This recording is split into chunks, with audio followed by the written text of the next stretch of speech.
اگر کوئی مرد کسی عورت کے لیے روتا ہے تو سمجھ لو وہ کسی اور سے محبت کر ہی نہیں سکتا۔ بہادر تو عورت ہوتی ہے جو مرد پیدا کرتی ہے مگر جھک جاتی ہے، کبھی محبت نبھانے کے لیے، کبھی رشتے نبھانے کے لیے۔ خوش نصیب ہوتی ہے وہ عورت جو مرد کی محبت کی اکیلی وارث ہوتی ہے۔ عورت کو کمزور مت سمجھو، وہ جتنی بار ٹوٹتی ہے اللہ اسے اتنی بار پہلے سے زیادہ مضبوط کر دیتا ہے۔ عجیب رواج ہے دنیا والوں کا، اپنی رونق بھی دو اور جہیز بھی۔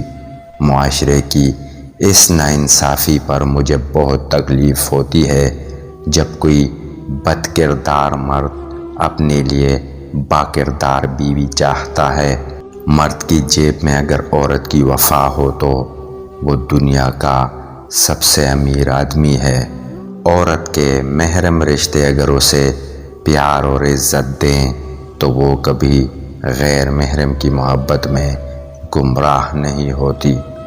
چپ بول مت، سانس نہ لے، فیصلہ ہے بزرگوں کا، سر جھکا، اعتراض مسترد، استفسار رائے گا، سنگھار کر اور دفن ہو جا۔ عورت صرف دو جذبوں کی طلبگار ہوتی ہے، محبت اور عزت۔ عورت جب نزاکت چھوڑ کر مضبوطی تھام لے تو اس جیسا پتھر کوئی نہیں۔ عورت کا گھر برباد کرنے والے اس کے ارد گرد بہت ہوتے ہیں، مگر جب عورت برباد ہو جائے تو دور دور تک کوئی دکھائی نہیں دیتا، نہ اپنا نہ پرایا۔ خدا نے یہ صفت عورت کو بخشی ہے کہ وہ پاگل بھی ہو جائے تو اولاد یاد رہتی ہے۔